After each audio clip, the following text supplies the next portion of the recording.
So hi, welcome to the Good Noise Podcast with Home is Aware. We're gonna ask them some questions today about their new album, I Became Birds. I'm gonna start. So congrats on that, by the way, guys. How do you feel about the response to it? Joe, why don't you go first? I was on here last time. Okay, yeah, it's awesome. Thank you for the congratulations. Of course. Yeah, it's surreal. It feels really good. Seeing people, congratulated, and I love the I guess memes. I don't know a better word to describe it, but the Joyce Manor thing was cracking me up. Mm-hmm. That it's 1 second shorter than Joyce Manor's self-titled. Yeah. And they actually responded to that. That's hilarious. I love that. That's awesome. Mm-hmm. Joe, could you imagine a world where we were like, yeah, Joyce Manor casually just responded to No way. That's a great world. Yeah, no, this is a world worth living. Yep, definitely. Mm-hmm. Yeah, the response has been pretty crazy. I knew like a few people would be like pretty into it and kind of excited, but like I was not expecting even half of what we've gotten, like this is like a dream. Like it feels unreal. Like it feels like, I just never woke up, and it's just weird. It's very weird. I'm still kind of taking it in, like, there are days, like, I'll just be walking around at work, and then I'll just, like, start, like, manic laughing, because I'm like, holy shit, it's happening.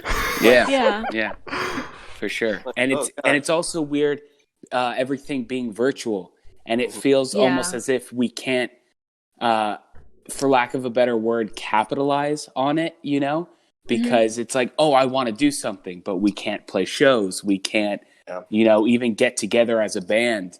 And do anything really. So it's such a virtual thing where it's like the best we can do is just share things. And be excited about it, and everybody's excited, but I can't wait till shows can happen again and we can start, having fun with it. Yeah, we've made some interesting friends, some really cool people, like, have shouted us out and, like, followed us and, like, reached out and were like, yo, you made a good album. And I was like, thank you so much. And I'm, like, trying very hard not to, like, freak out, like, oh, my God, so-and-so thinks their album is good. I'm going to shit my pants, like, it's like, yeah. Like, it's like I've been listening to a lot of the people who have reached out for, like, a really long time, and it's just surreal to think that like I'm having like not only like a casual conversation, but like one where they see me as us really as like an equal, or I don't know how to put it, not like an equal, but like as a contemporary. You know what I mean? Yeah. Like it's really weird. I get that. Really weird. That's still setting in. Like out of nowhere, I'll get like a message from like awake but still in bed, and like, ha ha ha, that was a funny meme, and I'm like, holy shit! I'm like they're just hitting me up. Yeah. Yeah. They're just hitting me up. I mean, the response to the album was insane, but even before it was out, like you guys sold out tapes in a couple hours. The premiere of the song you guys did through us hit 1K. I just pulled it today, and it was well over 1K. So I was like, wow, holy shit, no joke. Yeah, we went up like 4,000 monthly listeners on Spotify. Oh my god! Top selling Bandcamp album on Bandcamp for every genre. Stop. Like emo, Midwest emo, like number 1 or number 2 easily. I feel bad we're the number 1 selling screamo album because we only have one screamo part. I'm sorry for health. I'm sorry. It should be y'all. Be real. It should be for your health and number 1 for screamo. But I'm flattered. And and then I think we're almost at 50K on the whole album on Spotify, which is nuts. It's not even been out a week yet. That's insane. That's huge. That's what I was expecting at like the end of the year, but a week, like God knows where the hell we're going to be at by the end of the year. Our the end of the year Spotify posting is going to be pretty lit. Like that's bigger numbers than some of the like signed bands that Gloria and I shit our pants over interviewing for their first week. So that's insane. Congrats, guys. Completely deserved. Thank you. Appreciate it very much. Of course. So is there any meaning behind the cover art and album title? The album cover is from both from the single and this album cover are two pictures from the Enfield Poltergeist, which is apparently what The Conjuring 2 is based off of. I've never seen The Conjuring. I like good movies. And, yeah, so true. Tell them. Like, I like good spooky movies. Like, this is my favorite movie ever. Like, I could watch this literally every day and be fine. But the album cover was like, I felt like the colors on both covers like really represented the music. Like the idea of the girl jumping, like just, I don't know. I just felt it. It just felt right. Like, I don't know if I can put it into exact words, like how the album cover like fits or makes sense to the story on the record, but it makes sense to me. It's just one of those things I literally don't know how to explain. Just when I saw it, I was like, Jesus, kitties! They're going crazy. I have a lot to say too. But and the title is like the album is about like has a lot to do with identifying as trans and figuring out you're not, a cis person. And so like so through that, it's like I became, instead of I became trans or whatever, like the birds is a symbol for whatever the fuck I am. To put it, really blunt. Yeah, and so it's just, it's like, that's where that comes from. I don't want to beat it to the ground. I pretty much got the point across. Okay.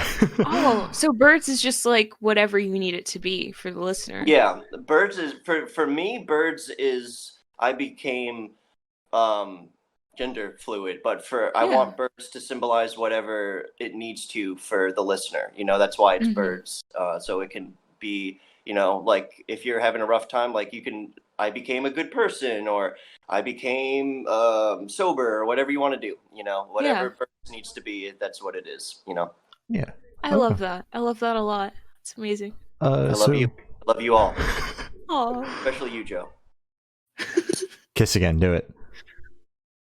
Adorable. So, can you tell me a little bit about your writing process for this album? Sure. For every Home is Where thing, the lyrics are first, which makes writing the music very difficult sometimes, as Joe will tell you, that it can be a pain in the ass to fit the music to the words, but we always figure it out. The only time we couldn't is the last song, The Old Country, I've been working on for about 8 years. It was about 20 or so stanzas, and when I brought it to Trace, our guitarist, he was just very calmly, he was just like, I can't do this. It's just too long. And there was no meter to it at all. It was all free form kind of poetry, and he was like, this is cool, but I really can't. So I just gutted it, and from the best of the best. But as for the rest of the record, I think we wrote this album more as a band than Our Mouths to Smile. For Our Mouths to Smile, it was just me and Trace alone with an acoustic guitar playing chess and drinking Coke. And what was it, like a year almost, Joe? I would say over a year. The first album was over a year. It took a really long time to figure out those songs. And then these songs, I wrote two of the songs, like pretty much myself, like music, lyrics and all. And then Trace added in a little bit of spice. I think I said that in the last interview, the exact words. But yeah, it's true. And then Connor actually wrote the beginning to Sewn Together from the Membrane of the Great Sea Cucumber, and then we wrote it off there. And I think Joe had a lot to do with assisted harakiri, like with the stops, like where it begins, where it ends, and stuff like that. So this album was a lot more of a band effort on the musical front. I still write all the words, but yeah, it was definitely a lot more collaborative. We were all like, we want this to be like a big record. Like we wanted it to be produced well. We wanted it to market like really well. We just put everything we had into this record.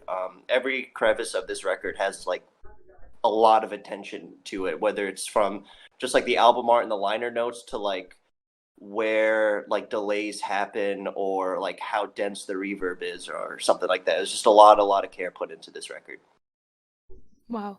Which awesome. A lot of props goes to Matt Goings for that. Yeah. He loved every second of it. I believe I can say that confidently. and he wanted to put as much work as we wanted to work on it. He was very collaborative with that, and he's a master at it. He's fantastic.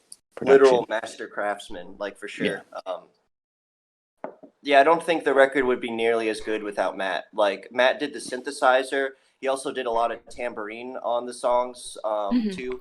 And he was just a joy to work with. Like, he was just really nice. He wasn't afraid to tell us when we screwed up. And then he was also, like, when we thought we screwed up, he would tell us. He was like, no, like, that was good. Like, we don't need to do it again. Yeah. And, like, I think the Screamo part for Sewn Together was actually, like, a scratch take. It was, like, supposed to be just filler, but he was like, this, you don't really need to do another one. Like, this is pretty good. Oh, yeah. I guess so. That's awesome. Yeah, that's so amazing. We consider Matt the 5th member of Home Is Where at this point. I think it's safe to say. Pretty sure you told us that during the last interview, too. Yeah. Oh, yeah. I have a bad habit of repeating myself. I'm sorry. It's fine. There's going to be a lot of overlap. They're the same questions. Don't say that. As if it's not obvious. Yeah, all right. So I want you to pick out your favorite lyric off of this album and tell me the meaning behind it. Joe, why don't you go first? I'm going to need a second. Oh my gosh. For me, I'll just say my interpretation of it, since I didn't write it. Yeah, I don't tell what the guys what the songs are about until after they're released. In fact, I don't even always know the names of the songs. I would call them Samantha, the one that sounds like Deaf Heaven, and there was one that sounded like Fugazi for a minute, but that kind of deteriorated into something else. Brandon, what do you say in Hey Samantha? Say a lot. Yeah, you do. There's something that really stands out in that that I keep forgetting. Hey. Something you say. Well, I'll just say let's trespass vacant properties. I think is fun. Because it's kind of like a song that's like looking back on I guess maybe good times, maybe bad times with somebody that you shared experience with, and also definitely I want to pet every puppy I see is very meaningful to me. It goes for cats. Worried would find that album, like that lyric, stupid. Like they would just roll their eyes, but that seems to be the favorite amongst most people. It's so true. I mean, it goes for cats too, though. Definitely. Any sort of pet. Cat person, any sort of pet animal, opossums, raccoons. Cat. What's the cat's raccoons, definitely. My cat is asleep, and I don't want to disturb him. He would be grumpy, but I would love to grab him right now. You should follow Joe's cat on TikTok. His name is Kit, and Kit is insane. Kit is a bonkers cat. He is bonkers. Yeah. I love Kit. I'll show him asleep right now, but he's, I don't want to disturb him. Okay. Hey, Kit. We're on the move. Oh, there's Kit. Oh, I love Kit. Adorable. I love Kit so much. I would die for Kit. Me too. Our buddy did that. That's Kit. Oh my god, that is so cool. That's awesome, Joe. All right, back to the podcast. Sorry. Back to the pod. What was the question? What is your favorite lyric, and can you explain the meaning behind it? I think my favorite lyric is the last lyric on the record. The "Will you teach me how to die? I have a whole lifetime to learn." I wrote that when I was 18. After I tried to unalive myself, and got a little heavy. Yeah, got a little heavy, but yeah, I wrote that was like supposed to be the note, I guess. And then clearly I was not successful, so I was like, well, this would be cool in a song, I guess. And I mean, it was a lot. I make it sound way more callous than it is. I'm just emotionally deflecting, but yeah, I like that lyric a lot because it's been with me for a really long time. Like for 8 years, I've known that's what I want that to be the last lyric on the album, and that lyric means a whole lot to me. It's been with me through a lot, and I think it's pretty optimistic despite the context it was written in. You know, it's not like longing; it's more like give I don't know how to put it. Like, not it's like you're saying, show me how to die, but I have my whole lifetime to do so. It's like saying you're kind of taking the inevitable death on your own terms. Right. You know? Yeah, it's perfect. Literally perfect. Joe. Wow. Bravo. Thank you so much. I love you too, bro. Joe didn't even write the lyrics, and they're explaining the meaning behind it. He understands it better than I do. So you already answered what song took the longest to write, but I would like to know which song is your favorite off of the record. Assisted Harakiri. All right. Mm-hmm. I love playing it. That's so fun to play. Yeah, I like playing Assisted Harakiri too, but I think like my favorite song on the album is also The Old Country because it's so different than anything we've done. Because it's just so laid back and minimal. And it also, like, compared to the rest of the album, has a slightly more lo-fi tinge to it, like barely, but like, you know, you can hear Joe coughing in the background, and it's just I like songs where you can hear the studio, and so yeah, probably like favorite one to listen to, which I mean I don't listen to this that often. That's fair. But yeah, I think it would be easier for me to listen to The Old Country because it's short. It's got a pretty little fade out, and but I love playing Assisted Harakiri live. That is a blast. I will say I hate playing Long Distance Conjoined Twins. That is my least favorite song to play live because it is very hard to maintain my breath. With the cadence of that song. Yeah, it's a pain in the ass. So that would be a setlist staple when shows come back then? Of course. Long Distance Conjoined Twins? Hell no. That's like a once in a while kind of song. That's like a really big important show kind of song. Yeah. But if like, oh my god, they're playing it. Yeah, it's one of those. Like when one of those songs. Prince Daddy and Origami Angel are opening for you guys. That's when we're gonna whip it out. We're opening for them. That would be a good show. Yeah, Origami Angel reached out to us, and they were really, really nice. Shouts out to Origami Gang. We love Rylan here. So can you tell me where your headspace was while creating this album? No. Okay. Next question. Shane, go. Oh, man. Was it? Did you ask for the whole album or for just a particular song? The whole album. But if you want to do song by song, that's cool too. Oh, I'm sorry. I just need to wolf down this donut. I got it's all so good. much time. But it looks great. It's a good donut. It's plain. You know, I like to keep it simple, classic. Wait, not like glazed? No, glazed is too sticky. I'm a mess. I can't be trusted with glazed donuts. Yeah, I understand. Old fashioned. I'm just a traditional kind of person. But my headspace was. I mean, this album's been through a lot of different stuff. I'm sorry if I'm talking loud. I just realized I have no volume control. But it's all good. So I started writing this record when I was like 17 or 18, not having fun.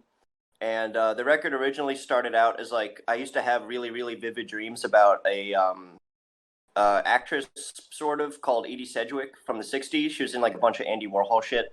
And she would visit me in my dreams and we would talk and stuff and she'd help me through whatever mental crisis I was going through. And then so I started to write about her and like our dreams, my dreams with her in them and stuff like that. And then slowly it evolved into a bunch of different things. My headspace writing this record was I was working nights at a gas station. I was falling in love with my girlfriend at the time. We were taking off a little bit more locally as a band because Our Mouths a Smile came out and we started playing more shows and like people were like coming out to actually see us instead of whoever we were opening for, which is kind of cool. Yeah. And I was also obsessed with Scientology escape videos around the time I was having a really serious gender crisis, one I had been ignoring since high school. And just because I just could not handle it. I had so much shit on my plate. I was like, I'll get to this. This can wait. And then even while we were writing these songs like together, like after the lyrics were written and we were playing them, like it was still in my head, like, you know, you're singing about, you know, not being cis. And I'm like, don't go away. I don't want to deal with this. And then finally when quarantine hit and we were about to record this record, like it just hit me so hard. It was like, you can't ignore it anymore. Like I have to deal with this or I'm going to lose my goddamn mind. And thankfully, I didn't lose my mind, at least not totally, and so yeah, I don't know. It's been crazy because it took really almost a decade to write this album, so it's definitely changed. But yeah, the biggest influence, like the biggest thought processes were like figuring out your gender identity to escaping a cult, like Scientology. Okay. Yeah. So why did the record take a decade to write? I'm very curious. Because I wanted the lyrics to be perfect. Okay. This is my child. Fair. I don't plan on having kids. With the way the future looks politically and environmentally, and so this album is my baby. Like this is what, if we don't get to do anything else, like this is what I want to be remembered for. You know, this is what I want people, if they don't know me, this is what I want them to see me as, is this record. Well, I mean, I'm more than this record, but I mean, I don't know how to put it. You know what I'm saying? Like, yeah. It's it's just really important to me, and I'm a perfectionist when it comes to this shit. I don't care about anything else other than this band and my girlfriend. So, I take my girlfriend and this band very seriously. Also, musically, maybe not a decade, but musically, it takes at least a year. At least, I think we've noticed, to fully write these songs. Because, correct me if I'm wrong, but I think it was Assisted Here at Carrie was a totally different song. It was the more Fugazi sounding one. It was intense. And that actually almost turned more into Sea Cucumber, the contrast of the soft and intense. We kept pushing around these ideas, like Brandon would put lyrics here, and then we would move the music that way, but then Brandon would realize that maybe the harder sounded better with the softer and the soft. So we kept playing like musical chairs with the music. And I feel like the songs went through like a roller coaster of different sounds before they really solidified, especially with Our Mouse to Smile. I mean, every single one of those songs were a different genre almost before they became what they were. Wow. And that's definitely Trace and I believe, have a really good chemistry with songwriting because we come from a band from the Ned outside of Home Is Where. So we have like that writing bond. So when him and I speak music, we like to play musical chairs, like, oh, let's do this. Oh, now let's do that. Let's do that. Yeah, you know? Yeah. And I think that's good to have it keeps things from being too one way the whole time, you know? Yeah. Yeah. So since you wanted this album to be perfect, like if someone held a gun to your head and said, you have to end the band right now, would you be like content with what you've put out and the legacy that you're going to leave behind and everything? 100%. Yeah. Yeah, without a doubt. I wouldn't have released it if I wasn't comfortable having a gun to my head. Okay. But yeah, that's fair. There's like a few things like I wish we could have done. Like I really, really wanted a banjo player on the first song, but that fell through. And I think there was like some talk, Joe, right? We wanted an accordion player at some point, but that kind of just no one hit us up. Aww. I feel like, didn't we know someone who played accordion?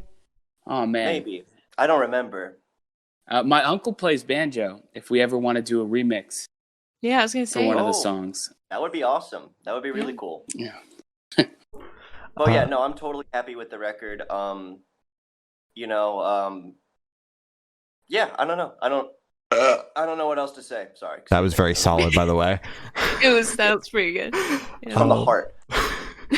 So, what band or artist influence do you think you can hear the most on this record? I think we went into the mindset. I've said this in a few interviews, but I think we went into the mindset where we were like, what if Fugazi made Pet Sounds? Like, what if like this layered, almost psychedelic, but not, psychedelic twist on it? I don't know how to put it. So Fugazi is a pretty big influence. I would also say seeing For Your Health and Shin Guard live was a big why we went really hard on some tracks, because I saw them live and it kind of blew my mind. Also got into exhalants around the time I was writing this record. Beck, like early lo-fi Beck, was a big influence on this shit. Captain Jazz, of course. And obviously. Yeah, Bob Dylan is easy. Neutral Milk Hotel. That the basics, the stuff that will always influence the music indirectly or directly. Yeah, I'm not sure. There was a bunch of different stuff. It was more like each song had a different had a totally different musical influence to it. Yeah, definitely. I think that's fair to say that each song is a little bit more influenced by something different than the entire thing as one. Because our thing is like we want the songs to stand on their own. Like we want the songs to almost feel like an album themselves, So yeah, that's all I pretty much got to say about that, I think.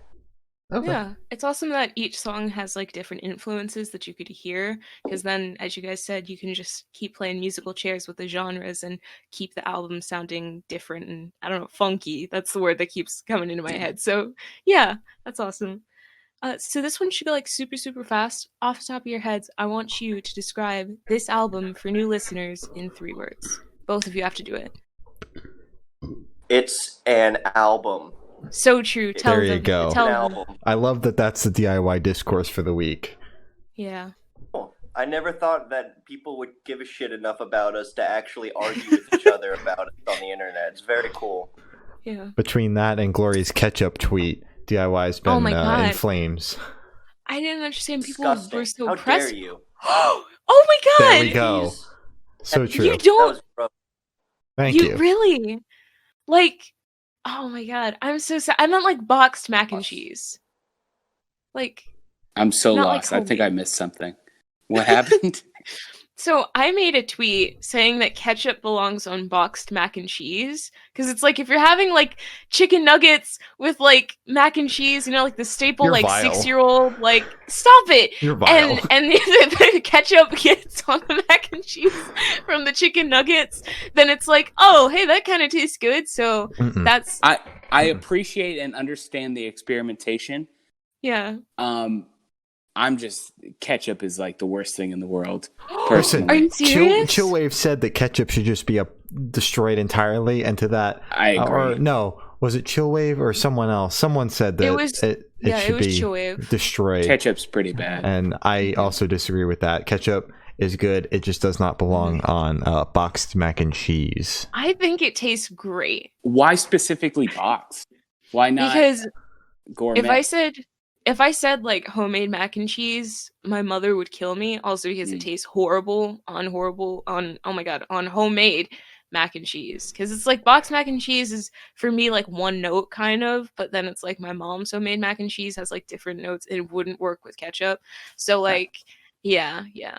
Hey, I put mayonnaise and onions on a hot dog, so I don't really have. I thought everybody did that. Oh, cool. Yeah, I mean they don't sell like at an average hot dog stand, they don't have mayonnaise or ketchup. Yeah. Or onions. So I thought I was weird, but I'm glad to see that other people like that. So cool. It's delicious. Yeah. So is there a certain feeling you want your listeners to have while going through the album? Joe, do you want anybody to feel anything? The first album, Our Mouths to Smile, was super nostalgic. Campfire, like camping, hanging out with your friends, like I don't know, super nostalgic, like a cottage in North Carolina. This album is a little bit more aggressive, but the kind of aggressive like maybe I have something to say but people aren't really taking me seriously, so I have to scream it kind of aggressive, but also important because I think you can take Brandon's lyrics and adapt them to your own life or anything, especially when you talk about your gender identity, the way you say it sometimes. Anatomy, the treachery. That's like probably like the most like this like forward, like straightforward. Explicit, yeah. And I take that as more of like anybody struggling with like body dysphoria too, or any kind of body image issue, you know, struggling through that because you can feel uncomfortable within yourself, and it feels like you're ripping. I became birds. Like it feels like you're ripping off one layer of yourself, and allowing this deeper layer, deeper inside feeling to come out, and that's that kind of aggressive. So it's like a progressive aggressive. Yeah, that was really good. Yeah, I agree. Yeah, like I said on the last one, like I really don't try to tell people how to feel in my music. There's definitely like a mood that the song is in by default, you know, but people are telling me that they find the album really fun, which is what I thought about the last album. I didn't think this album was like fun at all. Like for me, this album's like crushing. Like this album's like pretty emotionally heavy, but people are like telling me like, yeah, I'm moshing in my room to it by myself or dancing with my cats or whatever. And I'm like, it's really cool. Like there are people waking up and listening to this album, and all I can think is like, damn, you really just want your day to be sad. But I guess they're having a good time. Like I guess they're, I guess it's the riffs, Brandon. It's the riffs. Yeah, they might not be listening to the lyrics. They're just like, wow, this goes hard. You know? Yeah. Connor probably helps with the funness a lot. Our bass player, I think he slaps. Slaps. Yeah, I think he definitely adds a lot more fun and levity to the heaviness. Mm-hmm. For sure. Definitely. So if you guys don't mind, we're actually going to shift away from music for the last couple questions. Sick. So if you could become one animal for the rest of your life, which animal would it be and why? Cat. So true. Why? So I don't think there's anything better than a well taken care of cat, you know, a happy home. The way that they lift their tails up and just strut, and they do that little butt stretch shake. Yeah. I would love to just sleep all day. And, you know, I have this respect towards cats where dogs are kind of like a child. You have to take care of them and a lot of attention. Cats are like a roommate, you know? Oh, they respect their distance. And I feel like I would make a really good cat. Demand attention when I want attention, but also respect your distance and just feed me and clean my poop, you know? It's that easy, yeah. Nice. Yeah. Okay. Pretty much what it was like touring. Yeah. Oh my god. I already became birds, so I guess I should probably pick something else. I think my favorite animal are like octopus or manatees. Ooh. So probably one of them. Okay. Yeah, I'll keep it simple, you know. Yeah. So I have the honor of asking the last question, and I don't have a segue for the rest of it. So I need you to walk with me. You're on a desert island. You can only bring one book, one movie, and one person. Who and what are you bringing? Joe, you go first, bud. I gotta think. Book, music, movie? Book, movie, person. Person. Sorry. Book, Brief History of Time, Stephen Hawking. Movie, Hot Rod. Person, my fiance Marissa. Oh, solid. Yeah, the person I would take is walking around in the background right now. It's my girlfriend. And movie, probably Halloween, OG Halloween, or maybe if I'm like, you know, if I'm trapped on an island, I might want to laugh, so I might bring like Clerks or something. I either like really corny horror movies from like the 70s and 80s, or like really cheap slacker 90s comedies like Suburbia or like Clerks and shit like that. So yeah, one of those. Book. My favorite book is Bound for Glory by Woody Guthrie, but I think that would be a really depressing read for the most part. So I'm trying to think. I'll probably bring like the complete, complete Robert Crumb selection. He's a comic artist, like Keep on Truckin', like the great stuff. Yeah, I like Robert Crumb's artwork a whole lot and his writing a lot. Critically, he does some really stupid shit. But I do really appreciate that. A lot of our art, like the Abernathy, like our cartoon people, are really inspired by Robert Crumb. And So yeah, so probably that, or like maybe like the Peanuts complete collection. I like Sunday funnies. Like I don't read books. I like to read like yeah, like Sunday's funnies, like like Beetle Bailey. And just okay. Yeah. I know there's like gigantic books of Peanuts comics that you could bring. So yeah, it would last a while. That would kill some time. Yeah. Definitely. And then when you're done with it, you have stuff to decorate your cave with. Exactly. Exactly. You're done with it, and then you can walk along your cave and read the funnies as you walk out. Exactly. And then go. and go about your day. Go scavenge some berries or whatever. So as I said, that's all the questions we have today. Is there anything that you guys would like to plug? My charger. Oh, that was really solid. I hate it. Follow us on Twitter and Instagram. I mean, if you want to on Facebook, you can. I don't know why you would. You won't see any of our posts because Zuckerberg hates us. Listen to us wherever you listen to music. We have a live stream coming out kind of soon that me and Joe are going to be working on. So keep your eye out for that. Which Brandon, are you coming over Friday? I'm going to try to. Right now, I got a lot of shit going on in my condo. Okay. Like they're doing construction and shit here because it's a shit show. So I'm going to try, because I leave for New York on Sunday. So I'm going to try my best to get over there this weekend. Okay. And what else do we got? We have merch. Check out our merch. When is this premiering, y'all? I don't know. Typically, the timeline's a month. It'll probably be a little less than that, though. Yeah. Okay, because I know we have like a really big announcement when it comes to physicals. Are we gonna spinny discs? Stop. I would say that's gonna be a while from now. I don't know. A little bit, yeah, probably. I don't know if it's ready to announce. Okay. Yeah, so just be on the lookout for cool stuff. We got some really, really cool stuff coming real soon. All right. Okay. Wait, because you mentioned like Instagram and stuff. I want to ask, why do you wonder what Bob Dylan smells like? How could you not? Look at him. Dude looks like he smells. So true. Okay, that's fair. Fantastic. I love Bob Dylan. He's my all-time favorite. And I don't think I'd ever want to meet him or hang out with him because that would be too nerve-wracking. But I definitely want to give him a whiff. Okay, just one fat whiff. Whiff. Soak it in. Mm-hmm. Oh my god. Thank you for sitting down with us, guys. This has been Home is Where, and we're the Good Noise podcast.